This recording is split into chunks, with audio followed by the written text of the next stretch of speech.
जे मावलांनाय नैबे खुंगुरियाव जे मोनसे प्रजेक्ट दङ बेवहाय जोंनि माने एलसि लाइनजों फैनायनि एसे साजोंनो बिसोरो ओइसटि लाइनखौ लानानै थांदों।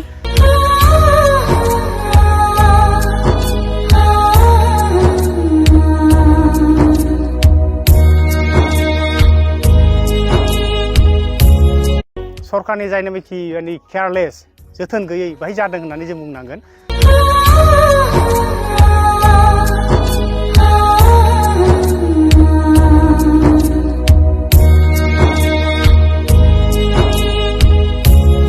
उदां बर'नि न'खरावहाय सासे फिसाजो आरो गावनि आंगो बिसि सानै न'आव दंमोन। दा फिसाजोआहाय दैखरावहाय माने सि सुगासिनो दंमोन आरोखि। सि सुबाय थानायाव कारेन्ट जेबो गैया आरोखि बे समावहाय सिया सुगासिनो दङ। बे समावहाय बिमाया माने फिसाजोखौ माने सि सुनायाव सहाय हैनो थाखाय ओंखारलांबाय। ओंखारलांनानै बिमाया माने कारेन्ट खाथियाव थांदोंमोन आरोखि। थांनानै बे कारेन्ट मटर खाथियाव थांदोंमोन ओमफ्राय सुइच होनो माने रेडि जादोंमोन आरोखि। बे समाव माने हाइ भल्टेज कारेन्टआ दमै फैनानै माने कारेन्टआ माने एटाक खालामफैबाय आरोखि। मानसिखौ बिमाखौ गोगोम एटाक खालामफैबाय। एटाक खालामनानै कारेन्टजों माने सर्ट जानानै बिमाया गोग्लैबाय। बिमाया गोग्लैनानै एखे गोग्लैनाय लोगो लोगो बेहुस जाबाय। बे दबरसे उनावहाय फिसाजोआबो बिमा गाबख्रावबाय लानाय बिमाखौ बोखांनो सेस्था खालामदोंमोन। बावहाय फिसाजोआबो आखाइयाव माने सर्ट जाबाय, बद मोनै जाबाय।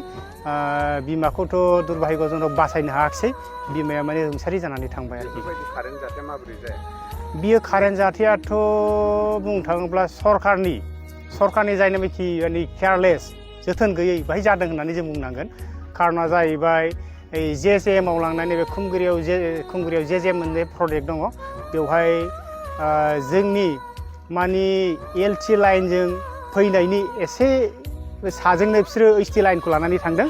बे ओइसटि लाइना जोंनि माने एलसि लाइनाव एखे नांजाबहां सिथाबहां लानानै थांखादों आरोखि बिसोरो। दा बेखौ नुनानै जों सिगाङावनो बुंखादोंमोन डिपार्टमेन्टनि मानसिखौ जे नोंसोरो कारेन्टखौ थाल लाखोना लादिया। जोंनि गामिनियाव लाबोनायजोंनो नोंसिनि 11,000 नांथाबनोसै। जोंनाथ' 250 पावारल' 11,000 पावारा नांजाबनोसै। बे नांनानै जुदि फैयोब्ला गामियाव बिराद गिलु फालु खहा जागोन। बेखौ थाल लाना लाखायो नोंसोर होनबा डिपार्टमेन्टनि मानसिया बुंदोंमोन जे जों बेखौ थाल लाबाय दे। बेखौ जों जइन होथ'वाखै थास बोदोंल'। जेब्ला जइन होगोन होनब्ला जों बेखौ थाल लानानै मोजां रोखोम बानायनानै जाहाथे बिपद जाया बेनिफ्राय लानानै थांनाय जागोन होनदोंमोन। खिन्थु बिथांमोना बे खोथाखौ बावगारजोबनानै माला जइन होखो बेखौ बानायाब्ला जों जइन होनानै थांबाय बेखौ जों मिथिया। खिन्थु दा मैया घटना जाबा जों खोनानो मोनबाय थाल तदन्त खालामनानै 1 माससो जाबाय नामा जइन होनाया। दा बिथांमोननि बे जइन होनाय ओमफ्राय बे केयारलेसआवनो बे घटनाया जानो मोनबाय आरोखि। बेल' नङा मानसि थैनायल' नङा। बे मानसि थैनायजों लोगोसे गामियावहाय गिलु फालु खहा जालांबाय। गासिबो जोंनाव माने कारेन्ट हल्डारनि मानसिफोरा माने न'खराव धंस' माने न'खर सिङाव उखुन्दै खुनाय, अर खामनाय, थार खामनाय, कारेन्ट मटर खामनाय, टिभि खामनाय, फ्रिज खामनाय, सोरनिबा न'आ खामफ्रामनाय बे गासिबो गामि हलैनो जाजोब्बाय आरोखि। मथा मथि एखे गामियानो कारेन्टजों एखे डिस्ट्रय।